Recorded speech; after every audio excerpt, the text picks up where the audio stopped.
Ladies and gentlemen, it is now 5:30 PM and a quorum of members is present, so the meeting of the Board of Education of the School District of New Berlin is called to order. Please call the roll. Ms. Crosby? Here. Mr. Helmer? Here. Ms. Konick? Here. Ms. Schultz? Here. Mr. Seidel? Here. Ms. Spindler? Ms. Spindler let me know she is unable to attend this evening. Okay. Then I would entertain a motion. Sorry. Mr. Zelinski?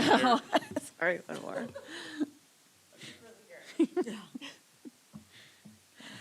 Now I would move to entertain a motion to recess to closed session. I move to adjourn into closed session pursuant to section 19.85, 1C, E, and F of the Wisconsin statutes to consider A, the executive session discuss confidential personal histories or disciplinary data. B, the approval of closed session minutes of July 28th. C, the employment, performance, and compensation matters to staff. And D, the superintendent goal update. Second. I have a motion by Ms. Crosby and a second by Mr. Helmer. Please call the roll. Ms. Crosby? Yes. Mr. Helmer? Yes. Ms. Konick? Yes. Ms. Schultz? Yes. Mr. Seidel? Yes. Mr. Zelinski? We are moving into closed session, return to open session around 7 o'clock.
It is now 7:07 PM, and we are returning from closed session into open session. In recognition of the serious and important nature of our efforts here, we will rise in the Pledge of Allegiance to the flag. For all those who are able, please rise. I pledge allegiance to the flag of the United States of America and to the republic for which it stands, one nation, under God, indivisible, with liberty and justice for all. And now, for those who wish to prepare for the meeting, we will have a moment of silence.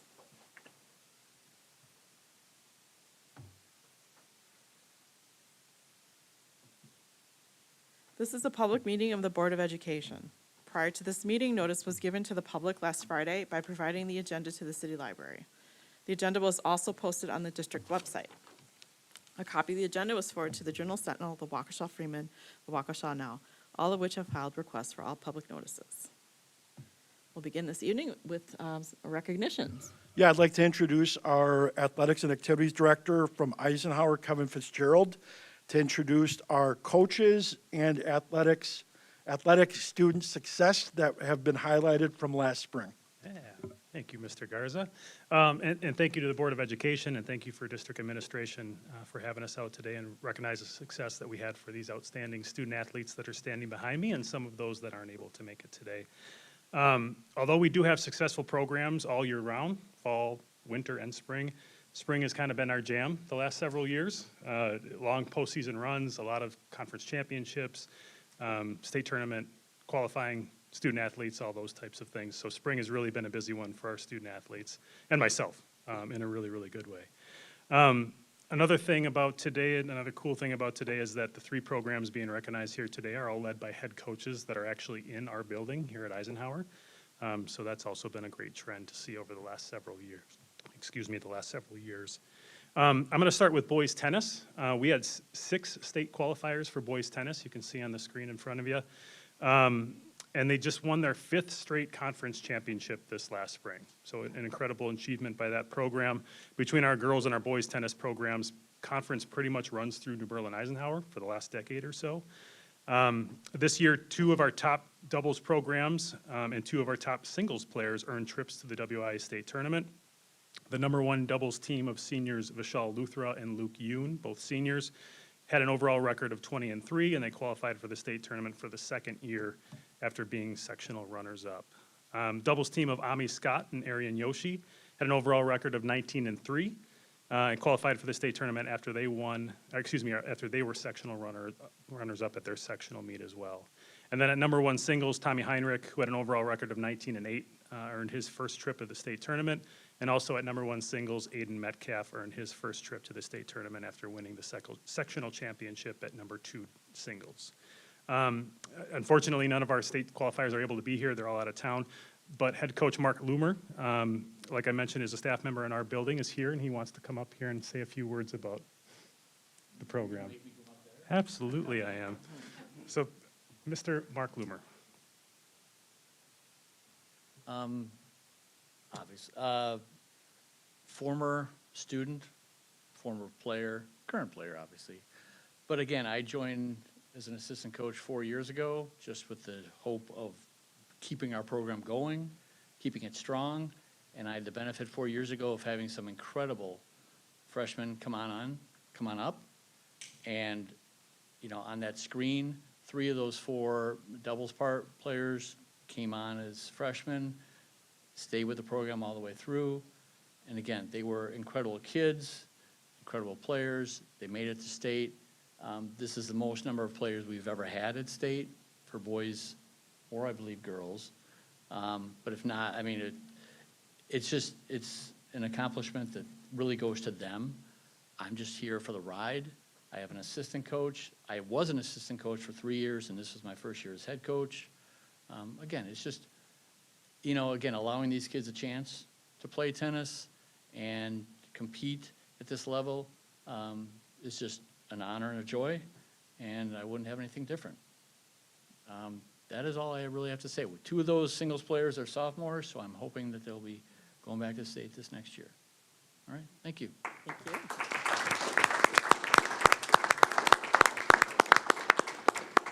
All right, the next program I want to talk about is Eisenhower Track and Field. And I can't say enough about the culture this program has really created over the last couple decades. Head coach Billy Simon has much to do with that, along with his talented student athletes, their dedicated families, and then, of course, his coaching staff that buys into what that culture has really become. We'll start on the girls' side. And Coach Simon's not able to be here. He's out all this week, so Assistant Coach Amy Sidlars is going to say a few words at the end here. It's probably not a bad thing that Billy's not here. I know, no, I don't mean that in a bad way. I don't know if he'd be able to get through this emotionally. I'm sure at the banquet it was probably a bumbling mess, because I know what I'm getting at is this senior class in particular has been really, really tough. He said that 3 years ago, that he was worried about this senior class leaving. And it's not because the cupboard is empty as far as talent, but it's because this senior class has just meant that so much to it. I think it's really the buy-in for what that culture has become, and you all have a tremendous amount to do with that. To go through our female student-athlete qualifiers, Callie Griffith, she competed in discus at the state meet. She was also the school record holder, and also was a sectional runner-up this past year. Angelina Applebaum, who competed in the pole vault, she was the sectional runner-up at their sectional meet. Faith Wehrman, a name that you have heard often over the last 4 years, competed in the 3,200 and the 1,600 meter run. She also competed in the 4x800 meter relay. That relay team broke the Eisenhower school record as well, in addition to many records that were broken throughout the season. Next up, Kylie Kiyakowski, who competed on the school record-breaking 4x800 meter relay. Ava Lindner, who was also on the 4x800 meter relay. Paige Schmidt, who was also on the 4x800 meter relay. And Jalen Wehrman and Maya Johansson, who are also part of the 4x800 meter relay. On the boys' side, we had Nolan Vanderboon, a senior who competed in discus. Javarin Love, who competed in the 400 meter run, an event in which he broke the school record and finished as a sectional runner-up. And Javarin also competed in the 4x400 meter relay. Next is Ben Fuhr, who also competed in the 4x400 meter relay. CJ Hornick, who competed in the 4x400 meter relay. Chase Mueller, who competed in the 4x4. And also Brady Kopp and Josh Lancer, who were also part of the 4x400 meter relay. Like I said, Coach Simon's out of town this week, so here to talk a little bit about this team and the success and all that's happened over the last several years is one of our assistant coaches, Miss Amy Sidlars.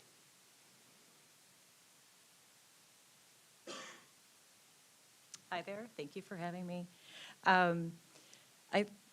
We collectively as a group, since these folks have started, I think 25 school records have their names on them, which is fantastic.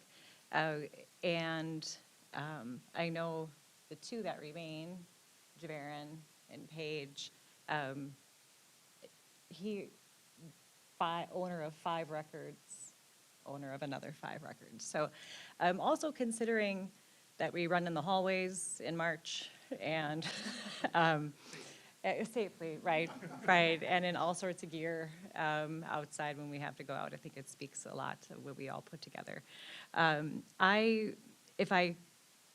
Also, too, what I love is a few of them, and my daughter who didn't qualify for state, many of them are going on to do college athletics and run. So Kylie will be headed to Parkside. My daughter's going to head off to McAllister in St. Paul and run as well. So it's nice that it got into them a bit. So, would any of you mind just saying going to state is a great thing. Is there anything I would love for you to just stand where you are and just say what you're most proud of from this season, and you too, what you're looking forward to next year, if you could, because they don't want to hear. It'd be nice to hear from you.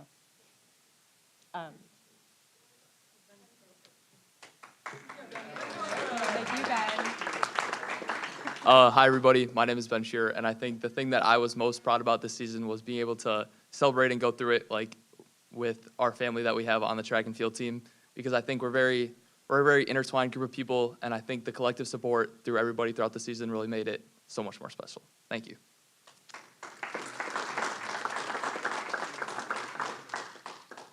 Yeah, I'm going to call on you anyway. Yeah, what you're proud of them. Hi, I'm Kylie Kwiatkowski, and something I'm proud of, I agree with what Ben said, along with all the hard work we put in and what we got out of it by those of us who qualified to state, along with, for me personally, probably breaking the 4x8 school record with my teammates, what we worked very hard for. Yeah.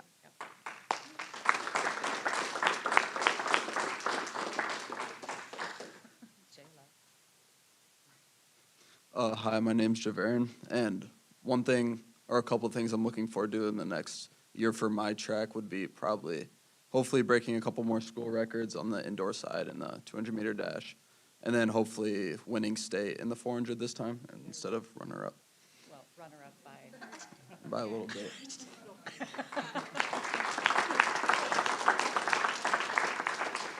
Hi, I'm Paige Schmidt, and I'm really looking forward to going to state again, hopefully for something individual this time.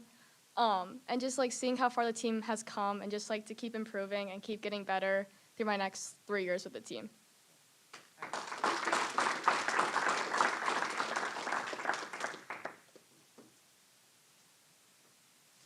All right, you can kind of tell that culture is a good one. I have 2 young daughters, and it's my hope that they get that same kind of experience out of participating in athletics or co-curriculars.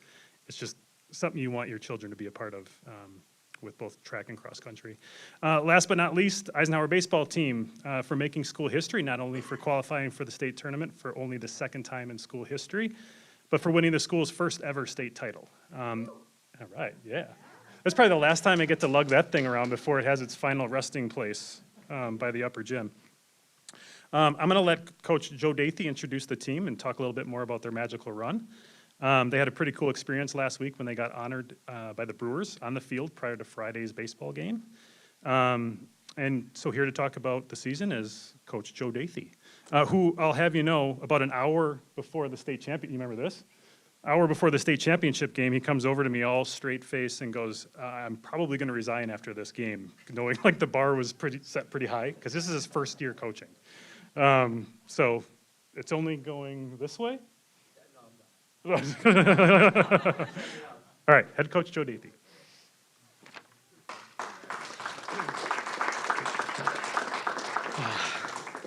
Hi, everyone. I never thought I'd be doing this. I mean, this is incredible, right? Now, not my first year coaching. This was my 11th year coaching, but first year as a head coach. And did I think we were going to win at the beginning of the season? No, but here we are. I want to start by just simply saying thank you. Thank you to the players, their families, my incredible coaching staff. Thank you to New Berlin administrators, our staff, Mr. Fitzgerald. Our facilities and grounds guys did an incredible job this year keeping our field in pristine condition. So huge shout out to them. And then to the community at large. As we started winning, more and more fans started coming from the community, and it was nice to see that collective group be all in on us. That was fun. And for me, the most important thanks goes to my family, my wife and now 3 kids. I just had a daughter born 2 weeks ago. So without their support and coming to the games and making sure that they're in my corner, none of this would have been possible. So thanks to them. They are not here, though. To introduce our players, I've got, I think, 8 of them here. The other ones are playing football right now, I believe. And so I'm just going to go through our roster. I've got Cal Schneider here. Go ahead and stand up, maybe give a little wave. Charlie Waite, Sam Herthy, Colin Harrington, Carter Hollenbach, Ryan Cefalu, Mason Jones, Carter Monreal, Josh Lancer, Caleb Johns, Alex Mickna, Alex Radke, Josh Bonin, Max Nemore, and Cole Biskeving. Then we have one coach in the house, Hunter Santos, back there. I want to talk a little bit about our season. Overall, our record was 24-5, with a run differential of only 67 runs allowed throughout the entire season while scoring 181. This was our first time winning conference since 1989, and with that, we are undefeated Woodland West Conference champs. In the Woodland West, our run differential was 70 runs scored and only 10 runs allowed. If you know anything about Woodland West baseball, it is quite competitive, and so to have those stats is remarkable. After that, we became regional champs, first time in quite some time as well, with a win against Shoreland Lutheran 3-1 and a win against Waterford 4-1. Sectional champs as well. We defeated Whitnall 6-1 and Pewaukee 7-3.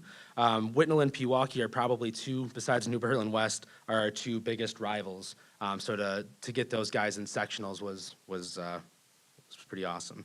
And then defeating Reedsburg, and then finally Seymour at the state finals, 5-4, with a walk-off double to end it was just a true cherry on top of the season. This was Eisenhower, as Mr. Fitzgerald said, this was Eisenhower's first ever state final appearance and victory, or state final appearance and victory. I want to go over some season highlights, overall stats, because some of these are video game-like stats. In our 29 games, with 188.2 innings pitched, our pitching staff only allowed 87 walks while striking out 261 batters. So a lot of people ask, how did you get to this point? Our pitching staff was just second to no one. With that, our batting average against us was .165 with a 1.92 combined ERA.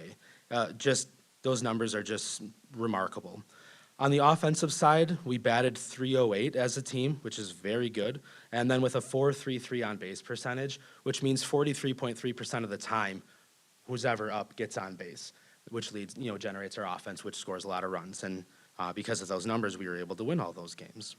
And I believe this is a school record, Mr. Fitzgerald. We're gonna have to look into this, but we had a team total of 14 home runs. This is my 4th year here, and I think we've totaled 4 home runs. So 14 is quite good. Now, for some individual accolades, we had, for the first time in quite some time, some all-state players, and a couple of them are here. Cal Schneider, you want to stand up really quick for us? So Cal Schneider was first team all-conference in the Woodland West, and he was also Conference Player of the Year, also earning second team all-conference. Cal pitched 63.2 innings for us, which is quite a lot. But with that, he had 92 strikeouts with an ERA of .37 and a batting average against him of .113. If you guys know baseball, you know that those stats are out of this world good, and he's a sophomore. And so we're really excited to have him for another 2 years on us. Thanks, Cal. Next is Sam Herthy, if you want to stand up. Sam's going to give a long speech after this, right, Sam? No, definitely not. Sadly, Sam graduated and he's moving on to Madison in a couple of weeks here. But he was not only first team all conference, he was first team all district, and he earned third team all state. I would have liked first team all state, but that's okay. We'll take third team all state. That's quite good as well. On the mound, he had 54 innings pitched with 79 strikeouts and a 1.15 ERA. And he also had the game-winning hit to win the final. So thanks, Sam. Next, Carter Hollenbach, you want to stand up for us? Carter Hollenbach was our only guy that was first team all conference, first team all district, and first team all state as an outfielder. His stats, batting average of .455, which means 45.5% of the time he got a base hit, okay? Which means his on-base percentage was 500 something. Again, just remarkable. 40 hits on the season, 5 home runs, and 27 runs batted in. Thank you, Carter. Nice work. And then I have 3 other. Mason Jones, you're the only one here for this one. Mason was a second team all conference. I had Alex Micknes, first team all conference, Carter Monreal, second team all conference, and Caleb John, honorable mention. Those were our individual accolades. So nice work, men. I'm just going to end with a little monologue I have here. A lot of people ask, like, how did we do this? How I did it? What's the secret? What does it take? And my answer is simple, that everything has to go right when it's time for it to go right. It's that simple. I follow the leadership principle by Brian Kitt, in that E plus R equals O. And if you don't know what that means, it's, whatever the event is, you add your response to it, and that's what the outcome is.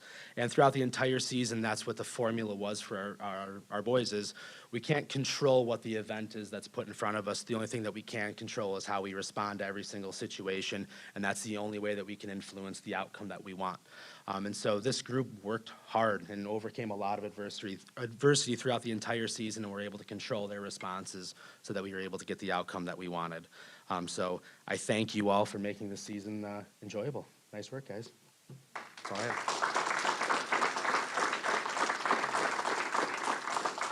have. And just one last thank you to the board. Thank you, district admin. Thank you, athletes and families, for all your support and your awesome seasons that you had. So, yeah, thank you. Thanks for your time. Congratulations to you all. Thank you for joining us this evening. Certainly great to be able to honor each and every one of you. Thank you to the coaches. Thank you to the parents who have supported your student athletes, because I know how it is to be a parent of a student athlete. But congratulations to you all. You can feel free to head on out, because I know you've got busy schedules. So thank you for joining us again.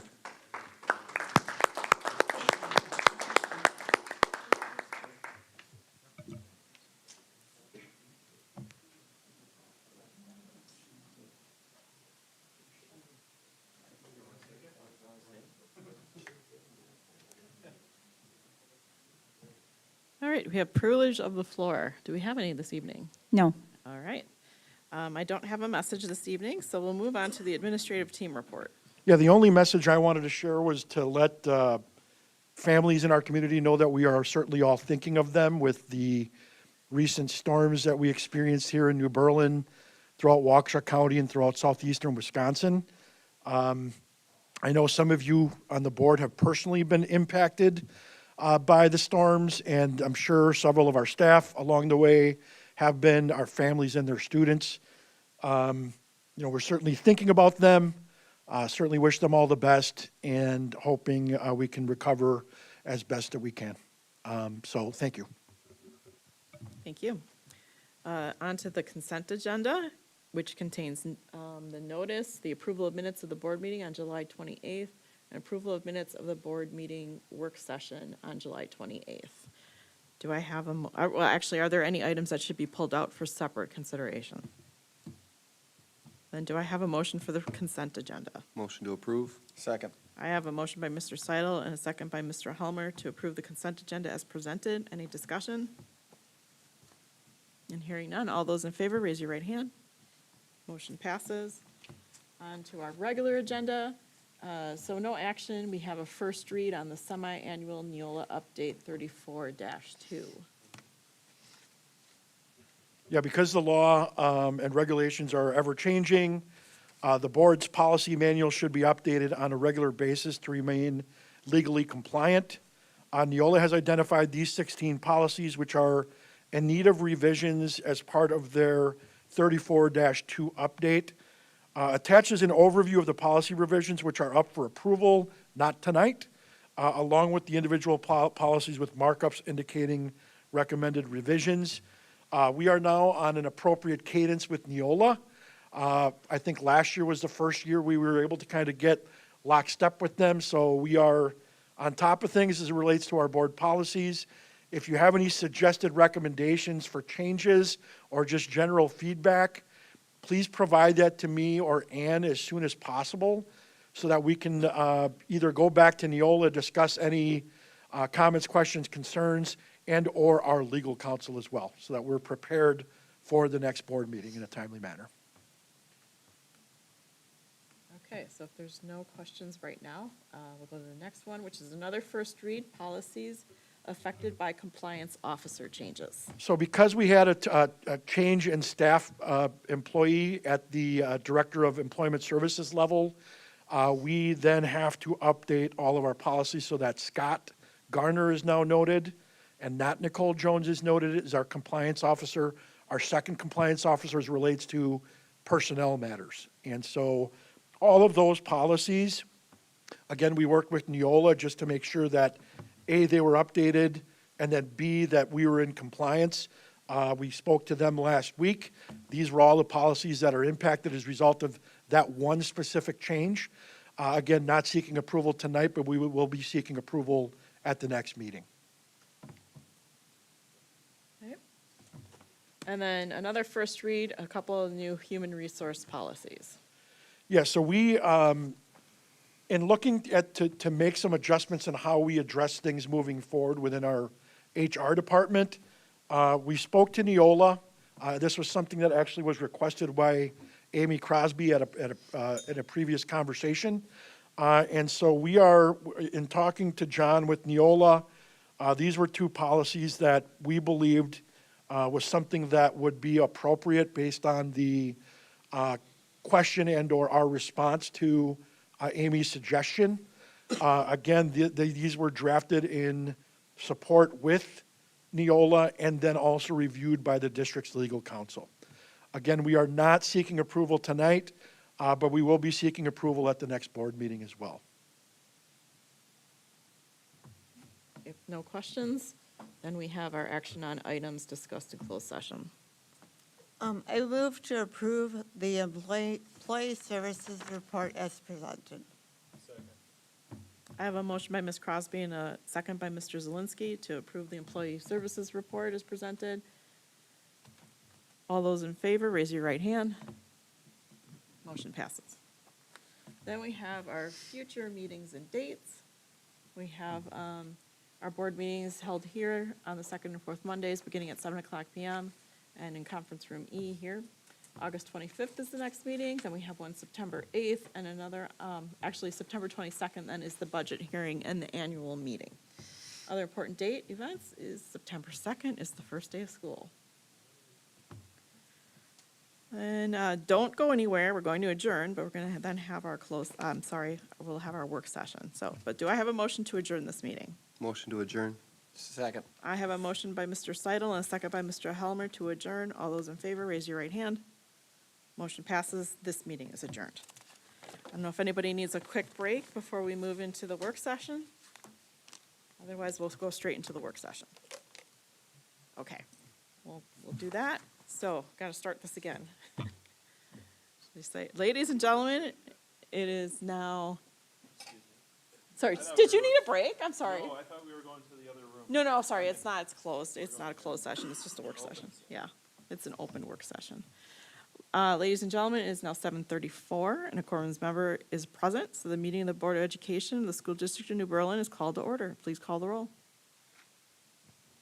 Ms. Crosby, Here. Mr. Helmer, Here. Ms. Konick, Ms. Schultz, Here. Mr. Seidel, Here. Ms. Spindler, Mr. Zelinski. Here. Right, so Ms. Connick did have to leave early, and Ms. Spindler, as I mentioned before, is unavailable this evening. So let me get to this meeting, sorry.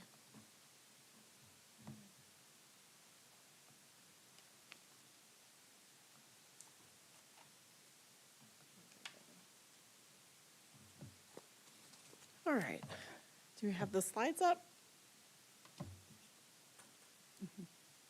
So last meeting, we did do a quick run-through and also focused on our board development using the book that we read for the last year. So today, we're going to just quick review of the district board mission vision. Then we're going to move into setting up our goals and our guardrails, talk about what we want to do for board development next year, and then the next steps. So mission vision, I'm just going to go quick through these because we already did them last time, but just if you I did email these, I shared these, so if you want to pull up this presentation, if you have access to your school email, you could refer back to it if you need it. Of course, the actual school plan, goals. And then let's just move into our own. This was just a reminder about the book, how it focused a lot on student outcomes. And a reminder about how we've been setting up the framework. So what we have is our objective, which based on last week's, not last week, but the last meeting, we want to keep our objectives, but we're going to change the key results. And we also want to make sure that those results are specific, measurable, achievable, realistic, and timely. So this is what we had for last year.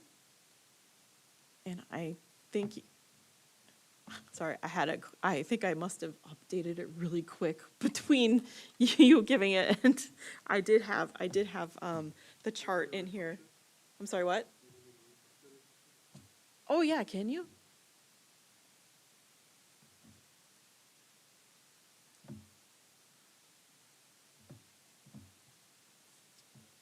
Let's see. Oh, there it is. So anyways, I just dropped into there the chart that Joe and his team put together to remind us where we were on our goals from last year. So pretty much hit all of our goals. I think there was one on the review of the long-range facility plan, and you weren't sure. Did we ever? I don't remember either if we got to that. Yeah, so Patrick, can you share with the board what we did share with them And we can update this document, Janet. Go ahead, Patrick. In the past, we've shared in the long-range facility plan projects that were completed and projects that are planned in the upcoming year. So we will update that in this document with links to, Like to remind her where we did. yeah, Okay. exactly. Okay. And then the only other thing that wasn't filled out was like intentionally attend school activities.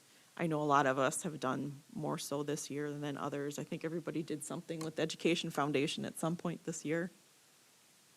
We did, Janet, just as a reminder, in my board update that I shared on Friday, Ann put together like a chart of like various things that the board would have attended. I think of like Veterans Day. I Right. believe you and Mitch were there, maybe others. And then like all the different foundation events, including the 4th of July, which I know most of you attend. So again, I just suggested, here's a way that you can measure that amongst yourselves. Sure. Share it with you to determine whether you did or you didn't meet that objective. But something for you to consider. Okay, well, that's helpful. Thanks. And again, if you have feedback on the actual form, let us know too. We Okay. Ann just kind of made it up for you. Oh, that's nice. Thanks. And so Joe did share that chart with you that was sent, so you're able to access that as well. So what do we want to see as far as action items this year for student achievement?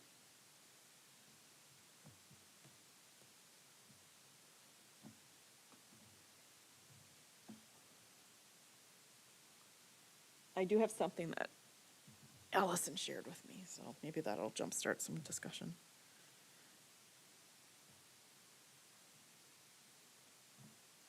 Where did she put that?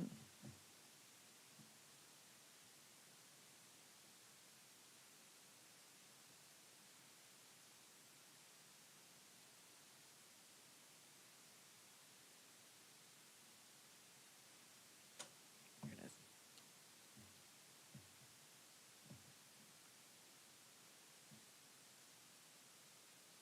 All right, so this is what she shared with me. She said, now she understands that some of these have already been implemented, but she would like to see more.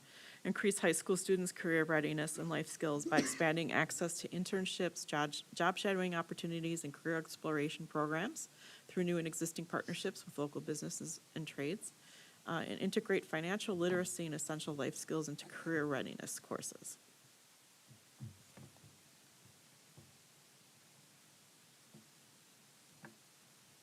Okay, guys, you don't want to do anything? So I I- know for 4, it's under community, but we have promote the dashboard and gather feedback and make improvements. So, okay, we can jump to a different Well, one. no, keep it at 1, sorry. Oh, sorry, go back to one. Yeah, but I feel like we didn't, we did this dashboard, but it's just to show the information. Like, I think we Right. really need to go through as a board and set goals within there of what, we talked about it before, like having a 5-year plan. What is our goal for the ACT? Do we want to improve it by a half a point in 3 years or 5 years? I think we should really go through and pick some high-level goals. And we've done that a little bit with the state standard test score, but that didn't go very well after they decided to change all of the scoring on it. So like, one of your thoughts is build a 5-year? 3 or 5 year, I'm open to, Okay. probably 3's better, because I think 5's too far out. How did you word that? Like a 3 to 5 year plan, goal, or? Plan for goals, key metric, KPIs, so we have to figure out what we want for that graduation rate. I think we had some other ones, like participation in multi-sports or in academics, or not academics, I'm sorry, extracurriculars. And we've looked at those year by year, but I feel like they kind of go to the wayside except for that one time of the year. And I don't know that we've looked at historical past Okay, for those so either. more historical type. I think we should have a rolling, so like 5 years should always be on, like the last 5 years should be on there. Okay. And we can have it. Yeah, I mean, the dashboard is, like, number 4 is promote the dashboard or whatever, Yeah. but, But you're saying what should be. which, we should have goals with it, right? Yeah, Like he's, content on. right. Yeah. So this is more of the academic side of it, not the communication. Yeah. I think we were between. Well, if you recall, in the dashboard, it has the 4 strategic goals, which are similar to what you have laid out here, Janet. So, in there, you've got student achievement is one part of it. Another part is the college and career readiness piece. The next part is financial, wellness, and then finally, community engagement. So those are already like on that dashboard. So I mean, I think I like where Mitch is going is that, I think what I hear you saying, Mitch, is that we should really take a look at that dashboard to determine then what we want to set out for potentially the next 3 to 5 years. Yeah, I mean, especially for the student achievement, are we gonna measure ACT, graduation rates, state standardized tests possibly, if we can make that work? And college and, maybe it's college and, or what percentage of kids go to college? And then participation rates too, and other extracurricular. Right, right. Allison was talking more on the lines of like home ec courses. Yeah, home ec, life and she was skills. also talking about like finance. Yeah, yeah. Well, finance is already a graduation requirement. Yep. Yeah, this is the first, class of 26 is the first graduating class that requirement, that half a credit is there. She called it life skills, I think. Integrate financial literacy and essential life skills into career readiness courses. And that's like the employability, probably, Yeah, the other might thing have- that, I would, Her daughters are old enough now, I think. and again, I don't think you're setting goals tonight. I think you're conversing. So one of the suggestions I would have is I can send the board a link to the dashboard that Mitch is mentioning. We also have a college and career readiness dashboard as well, which takes into account a lot of these different metrics at a different level, because it's not just focused on standardized tests, it's also focused on career readiness and life readiness. Life readiness would include that personal finance piece. So I think those may be good resources for you to actually take a look at, so you can start determining how you want to move forward. Those are things that we have been looking at internally as well as an administrative team as we set some of our goals. I think that, like, offering more life skills and stuff in classes wouldn't be a goal. It would be a directive to the district to do, and we would monitor it through graduation rates or college and career readiness. I think that's an output of that, is what the numbers are. Okay. I think this would be a directive that we would give them if that's, if we found common ground and that's what we wanted to do. That's my thought.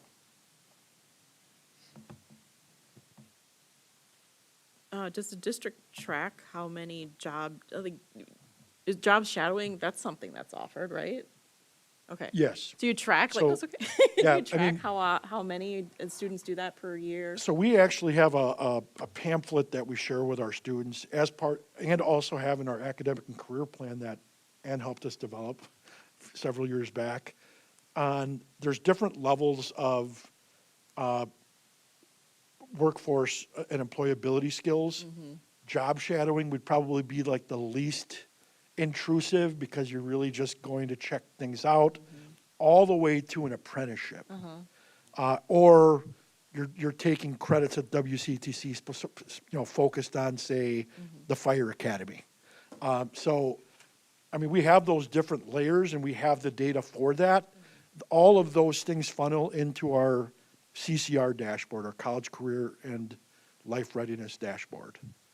What's the percentage of students that actually take part of that, though? Pardon me? What's the percentage of students that take advantage of that, do you know? We have that breakdown. I would have to get the specifics for you as it relates to that. Would the goal be to increase the percentage of kids that take a part in that? I don't know. See, that makes it very hard. Yeah. So one of the things that we learned along the way is you're dealing with different kids. And like for me, to make a judgment statement that if college, kids going to college increasing by 3%, is that really what we want? Because then that's suggesting that we don't value the kids that are, taking stuff during high school and getting into the workforce. Yeah, it was meaning more like a dual enrollment or the WCTC class. Right. I think that's why you combine two goals, right? What percentage of kids went to technical school or college or something like that? Yeah, But I don't know what you can measure. Did they get a job after school? I don't think you guys really. we can't. we are not able to gather that data. I had recommended legislation like they do, I believe, in Texas and maybe Maryland, where they actually do track students on, when they leave, but that kind of fell on deaf ears. Yeah. I mean, could there be any, I mean, I know you already do this, but like something about like keeping up with the trends, how you add computer science to curriculum, like just making sure we're keeping up with the trends and offering that curriculum to our kids. I don't know. I'm just thinking different opportunities for them. Yeah, I don't know. I don't know if that's really a goal, but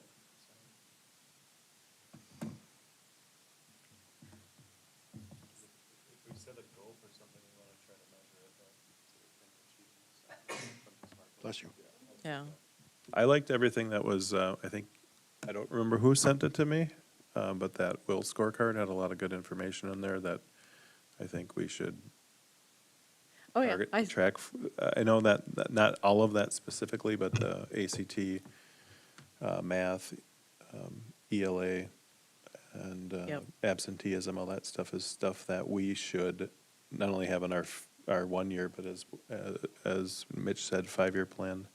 Because if you set the 5-year plan, then the year-to-year planning for this. We do have some of those. I know, like in the annual report, I think you guys have attendance and stuff, but it wasn't really visible to everyone. I think that's why it'd be good to have it on our dashboard. Yeah, I think, Agree. I think I just want to caution you a little bit, Matt, because the DPI, once again, has brought people in to change the school and district report card. At the last meeting, the board developed a resolution suggesting that A, don't change it, and B, if you're going to change it, it should include these things. So as you're talking about it, I just want to make sure, my hope is that you're referring to like what we had put in the resolution, and those may be benchmarks that we want to continue to monitor, because those things aren't currently in the school and district report cards. So just want to make sure we're talking about.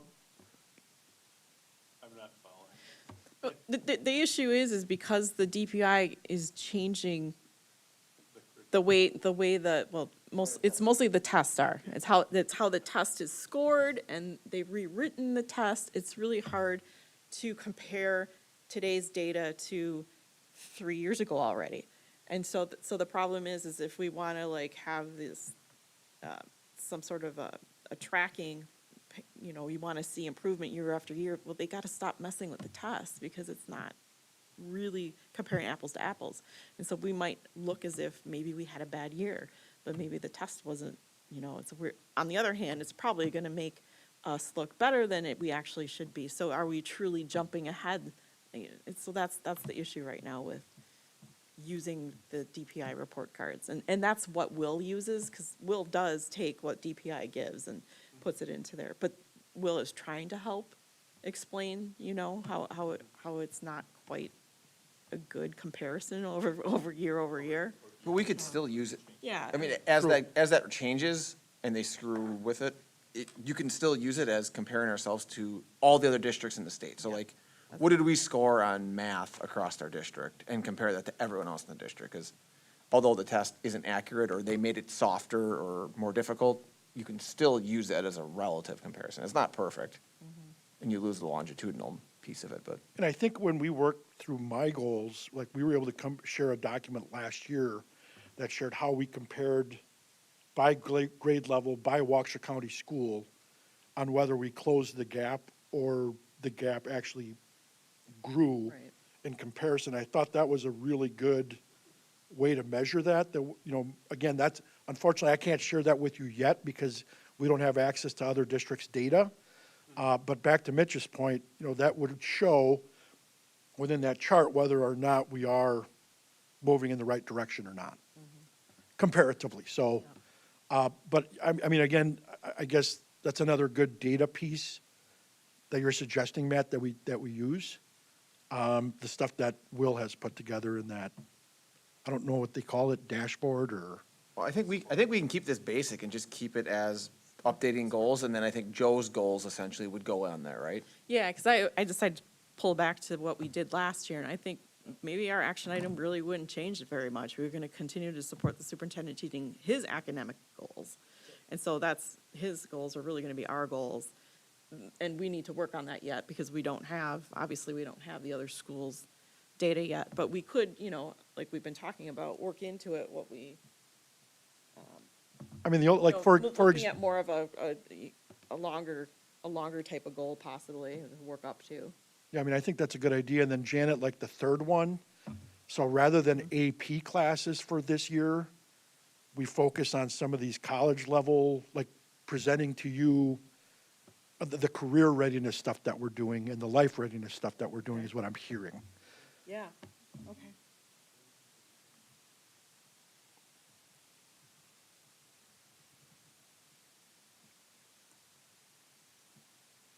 All right, so I think we can work that into this. And then, for staff, I know last year we focused on increasing employee satisfaction by targeting the 2 lowest scoring, survey questions. What would we like to do this year?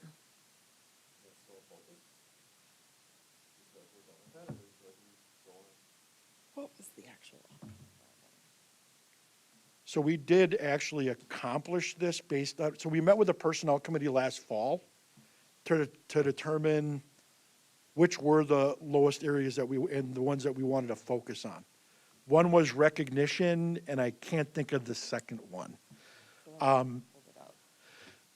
So we met this goal, but the question would be is, do we just keep this same goal, go back into the data, because maybe the data is telling us something different, that these are your low ones now, or maybe they're the same ones, depending on what the data says. And again, not really sure that you want to change this goal, because it would be in the same vein. It may be the same and we just continue to grow, or it may be something else that pops up based on the survey. So I pulled up from the link, let's see. Oh, I'm sorry, the second one was life balance and Recognition. yep. Now, I'm trying to figure out here if did we meet our goal? We wanted it to be increased. We did. Okay, awesome. So what do you think? Should we look at this year's survey and target the lowest 2 scoring ones and do it again, or something else? I'll tell you what, like for us as an administrative team, it allowed us to be very laser focused on what we wanted to do different. And so we were talking about recognition a lot. And then we were able to then what are we going to do about it? And then we, kind of set action steps to say, we're doing this, this, this, and this, but it allows us to be laser focused on those things. Work-life balance is kind of hard to control. But, again, we developed action steps around that. But again, that was one of the lowest ones that showed up. And we saw it increase, which is good. So we saw those 2 factors increase. Did it ultimately increase job satisfaction? Is that kind of the end result of it? Is it linked, because the high level goal. I have horrible memory, because didn't we have the presentation of the employee spring survey results, the complete? Did we get the complete presentation? So that's what, did Scott share that last time? Okay. Yeah, he did. He did share that last meeting. The whole, okay.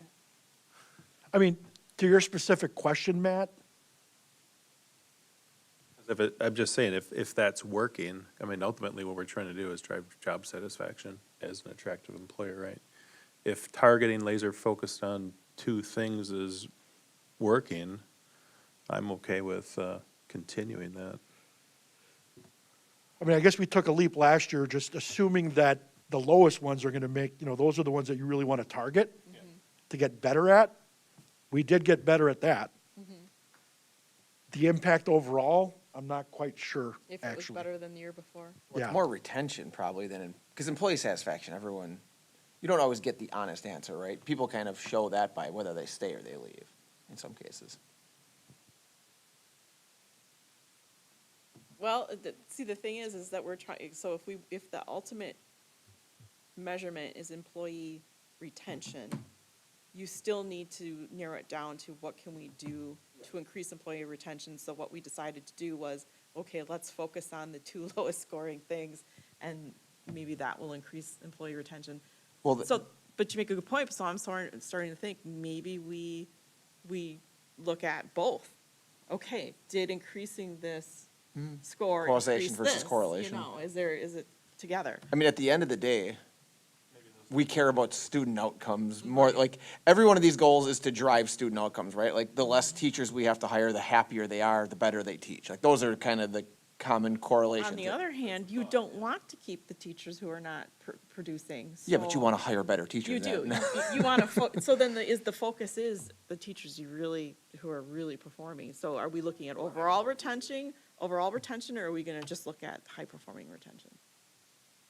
I think then we should only look at high-performing retention then, because overall, we don't want to, sometimes having a high retention is not necessarily good. How can you focus on that, though? What The do you mean? lowest or highest performing, that survey's not broken out, like, are you low performing or high performing? Yes, we actually, Yeah. we were able to do that. Oh. And if I recall, I if it, wasn't here at that meeting apparently, because I If- don't recall that. if it wasn't last year or the year before, we shared a stat with the board that while our overall retention rates for voluntary resignations, so people that are not encouraged to leave or are leaving because of a family issue or whatever, those teetered right around 95%, and that is on the data dashboard that Mitch is talking about. Then we dug deeper, and we looked at our high-performing, or our higher-performing employees as it relates to certified staff. We're actually retaining 99% of those people. And so so the question that I ask, and it's echoing in my head, is like, what problem are we trying to solve if we're at 99% retention? Or is it to maintain a high level of retention of those people? Because it's really hard to go from 99% to 100%. Naturally, the tendency is it's going to go actually down. Well, and if you're not getting good results with 99% retention, Right, that's not a good goal then, right? right.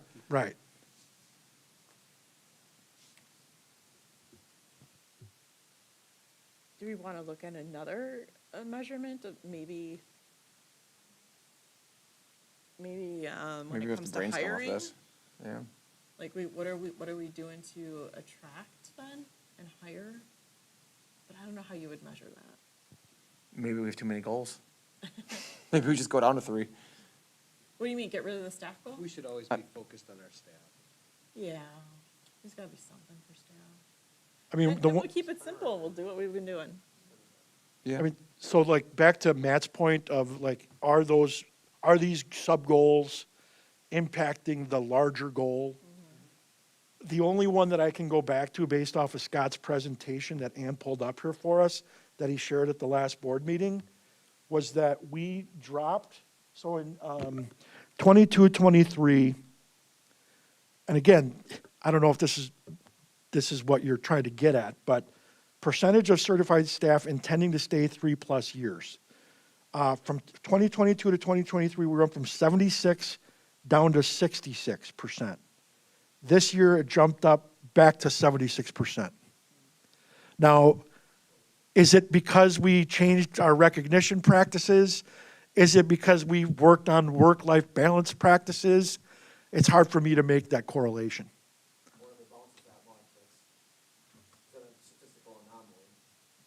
Yeah, or was it last year, would be the question. And then like, what happened last year to make it go that far down? Let's keep it the same. Yeah. You can't measure something different. Exactly. Yeah, let's keep it the same, because then we'll get a better idea if that was just an anomaly or something. All right, we'll keep it the same. All right, then we'll move on to, oh, sorry, wrong one. Fiscal, so, last year we made it, we wanted the finance committee to work with the administration on the debt payoff plan, and then the full board will review the long-range facility plan. What do we want to do this year? Right. I No, mean, so so- these are already accomplished. So if I just want to correct you quickly. Uh-huh. It won't be accomplished until you approve the budget in October. Right. So while you've approved the preliminary budget, The work's been done, right? Yeah. I hope so. There's a plan. There's a payoff plan. Well, we're not gonna work with the administration on the phone, yeah. Yeah. Already done. Yeah. There's nothing to work on anymore. That should come off, I don't know if you wanna. I mean, now it's looking at the foundation and the. Oh, okay. So the, Support. Execute. Well, we Say- don't know if we wanna execute it, we want. Oh, no, sorry, my mic is on. I was talking about the facilities group that they're looking at that. I don't wanna say support it somehow, right, but not just execute it or anything.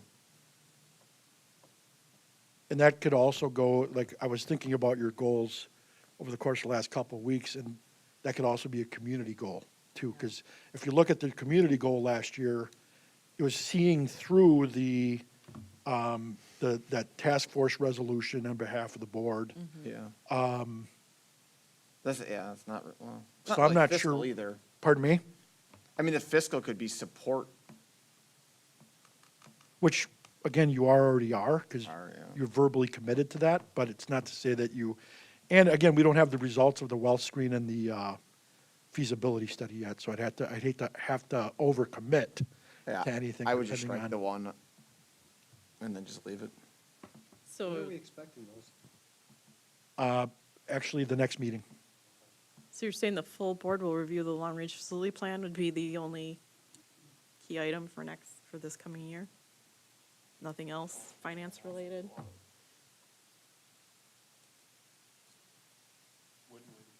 So What, we- you don't wanna execute the payoff plan? Sorry, Mitch. No. I thought you were talking about the second one, the full board. That's the one you wanted to. Yeah, but I mean, putting that we're gonna execute it, like all we do is we just vote, that's it. That's not, But the first one, we do wanna execute the debt payoff plan, right? The finance committee will work with the administration on executing the debt payoff plan. I think, did we vote on that?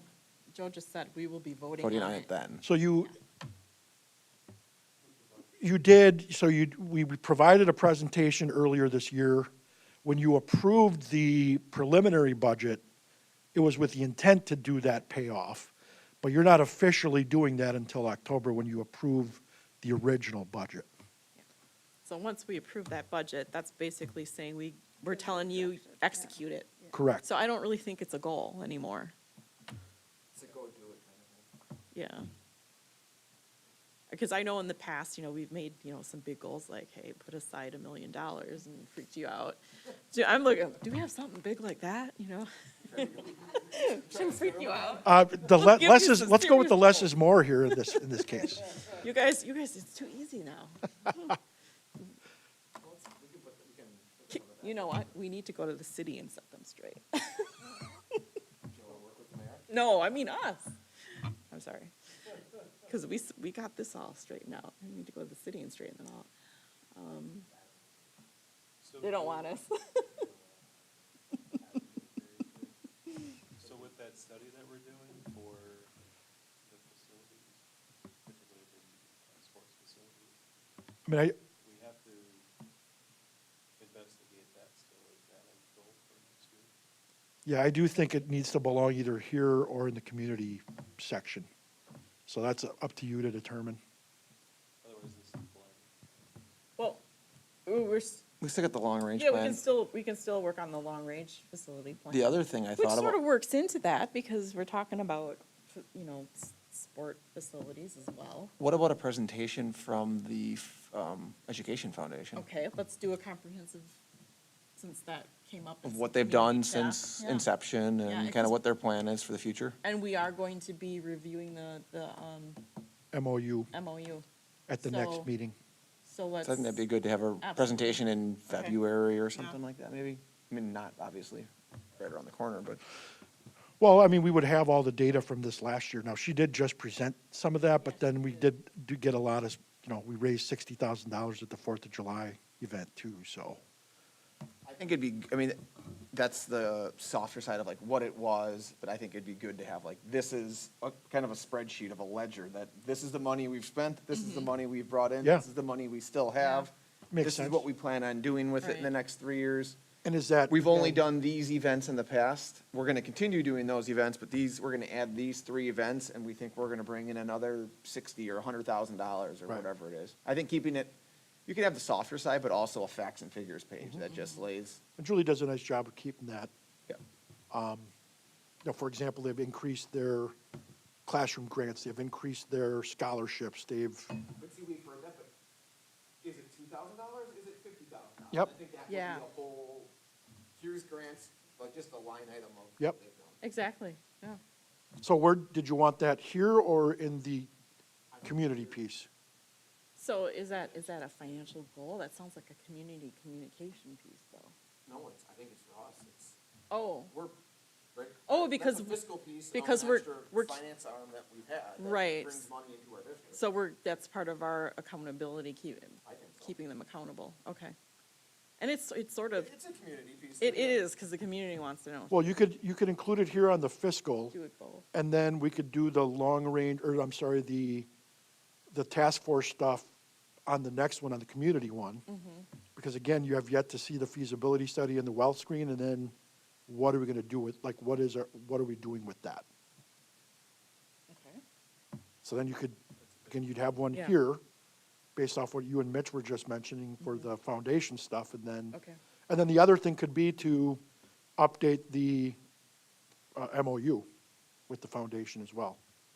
So you're thinking update the MOU with the foundation would be part of Community, community? yep. Okay, okay.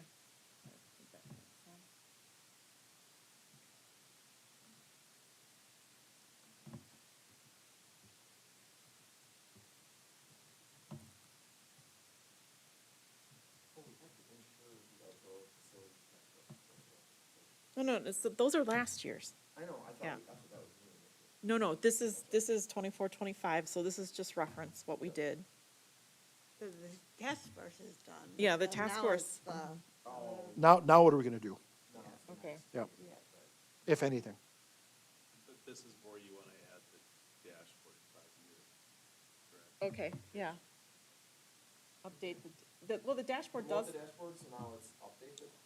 well, it's supposed to be updated. It already has, what, 3-year? I can't Dave? remember. Yes, for- Already got 4 years worth of data that's updated annually. Well, so Okay. you want, Not forward projected. I think we want 5 years of data ideally, but our goal would be 3-year goals, right? Oh, and add to it our goals? Yeah. Okay. I think you want, I mean, Okay, you want yes. as much data on there as possible without completely overwhelming. Okay, so add to the dashboard our 3 to 5 year goal. Historics plus forward-looking Yeah. multi-year goals. So it's 3 or 5.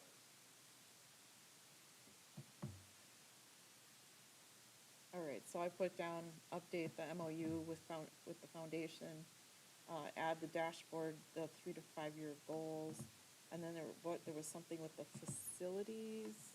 So we still, so let me just, again, this is just the info. Yeah. Think about the goal. We have yet to so the task force stuff is, we accomplished this goal. Now, we have a feasibility study and a wealth screen data that we are waiting for. And then we need to determine what we're gonna do with that data once we get it. So I don't know if the goal would be to have the board review the wealth screen and the feasibility study and have the administration provide suggested next steps as a result of that data.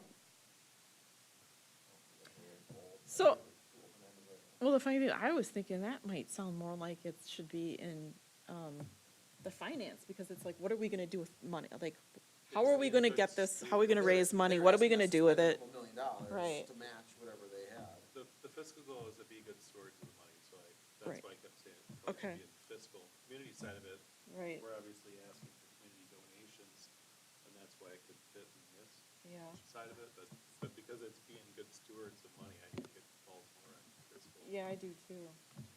Fiscal. Matt, can we have you in your microphone just so that Yeah. So on it's, the recording? so the- Yep, thank you. forgot we're on the live here.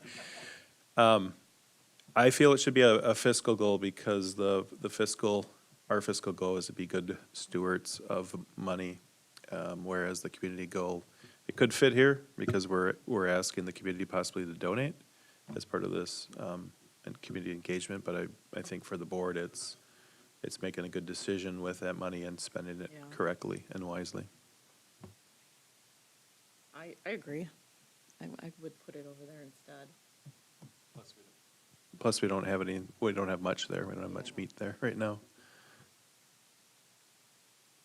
So then for community, I'm moving that to fiscal. And then community, we still have the MOU, and then the dashboard, which is enough. I mean, if we want to do anything related to that feasibility and weld screen, it would be, what can I don't know, maybe what can the school board do to support the district in communicating to the community about that? If there's going to be some sort of capital campaign or something like that?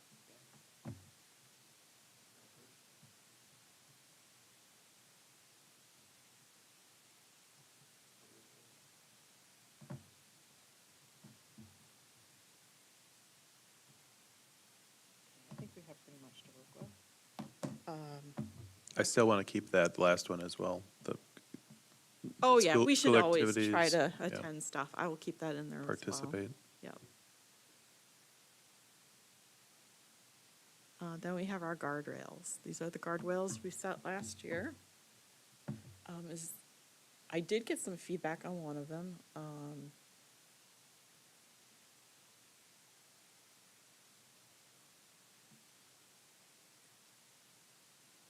I'm not gonna. Yeah. I guess that's something maybe I'm gonna talk to Joe one-on-one with in regards to that. Is there anything we want to change, though? Anything we want to add? Anything you want to expand on?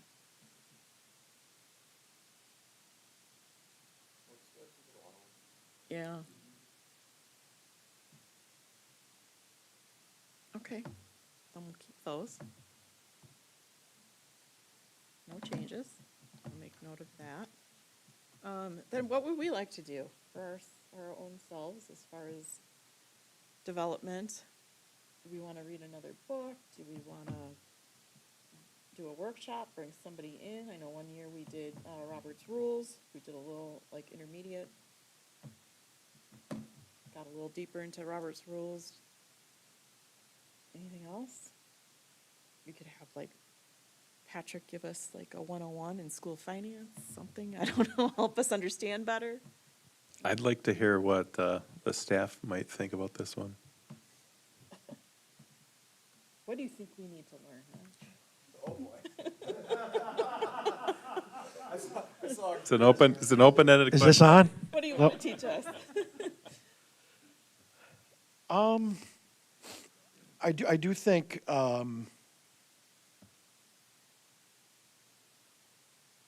that you should be aware of the work that we're doing for continuous improvement. So that may not be like, it's board development because we're informing you of the work that we're doing and the heavy lift that we're doing. So we have entered into professional development around continuous improvement cycles, 100-day cycles, plan, do, study, act cycles. And we're doing that not only from a district perspective, but at the school level as well. It's been a heavy lift for us. We've received a lot of training in it already, and it's going to be a 2-year plan. So I think us sharing that with you will be important.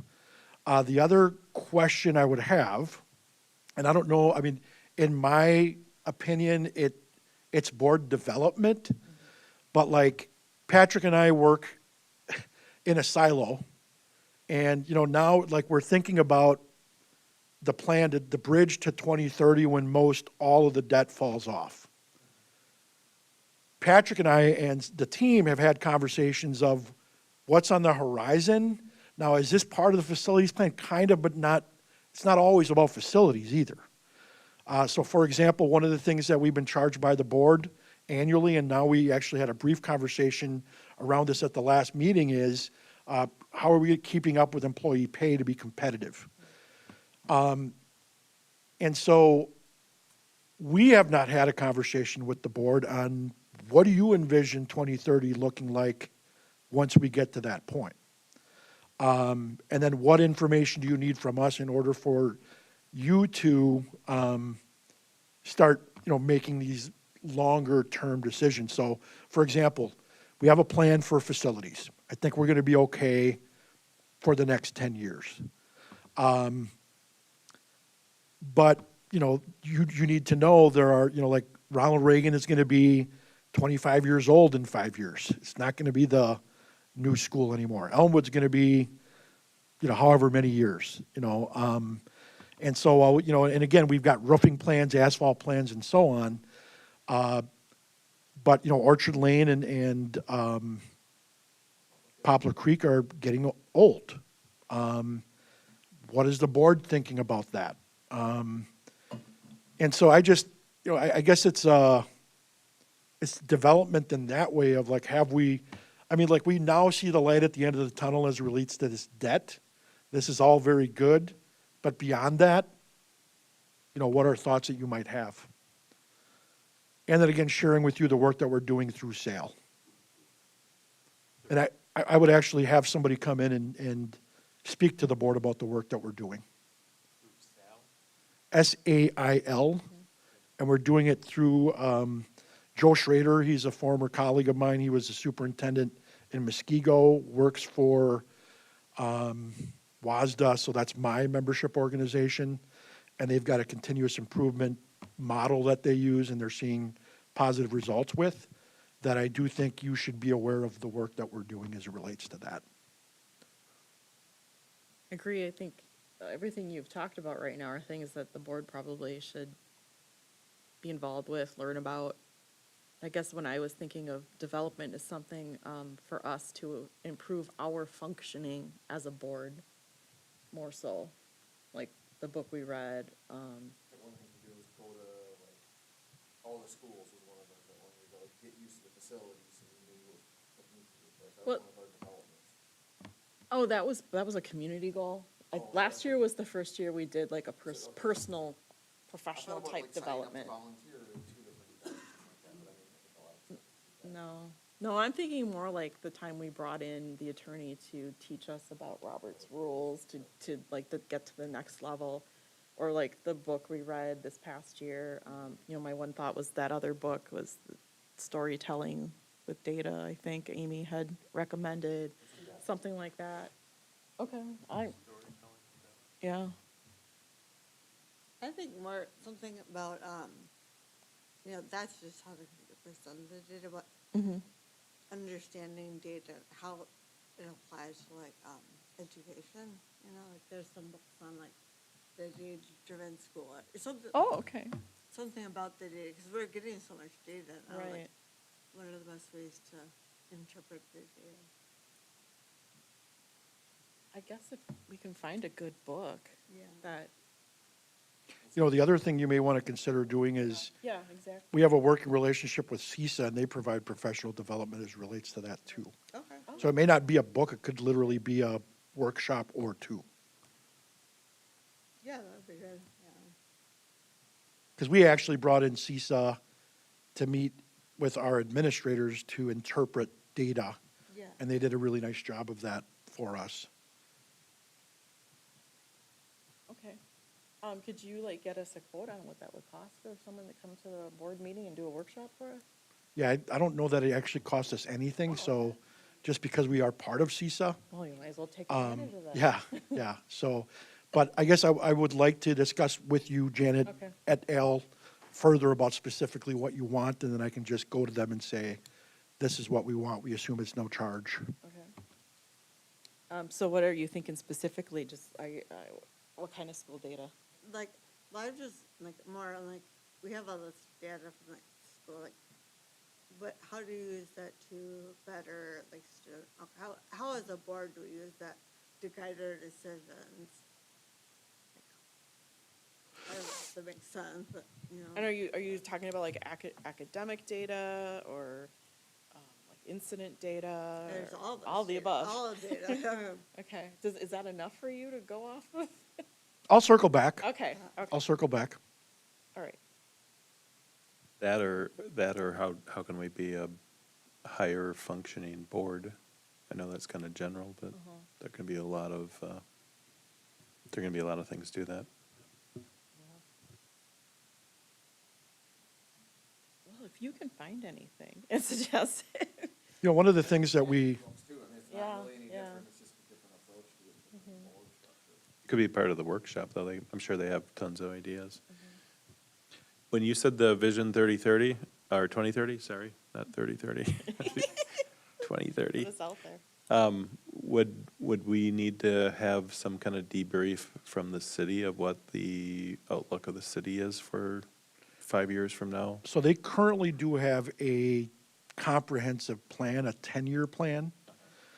And again, so if you recall, Matt, when they were looking to build that development over here in the industrial park area that they wanted residential, that wasn't part of the plan. So we actually can have that, and maybe we could give you a debrief of where that is. I'm not sure how, like, if I can interpret it easily, but, you know, Ron was on the city council for a long time, and he understands how that stuff works. So I would, like, with some help of, and then we've got a meeting scheduled with Ken Horrenda this week. We do. I'm just saying from, if we're going to be setting, whether it's part of development or one of the financial goals, if we're going to be Oh. looking out 5 years, we should align to what the city's doing, because that might mean something capital funding wise different, right? Depending on the number of students and the growth or relocation, different parts of the city might grow, some might shrink. You never know. Right. Yeah, because enrollment may not be what it is now. 5 years from now is what you're saying, and as far as what kind of facilities we need 5 years from now or later.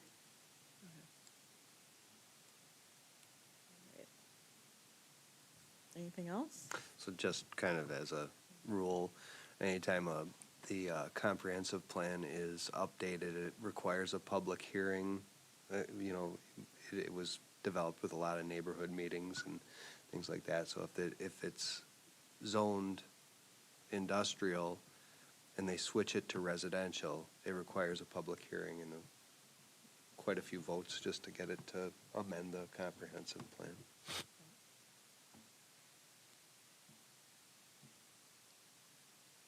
So next step, should we have another workshop, or should I take what I heard from you today, put something together and put it on the regular agenda? Which we could still, you know, discuss and debate it before it's actually put to a formal vote. You want to get it over with? Okay. So Okay. Janet, we will then, on the agenda, just put discuss/approve. Okay. So depending on what you decide to do, you can do either. All right, that's the plan then. So do I have a motion to adjourn?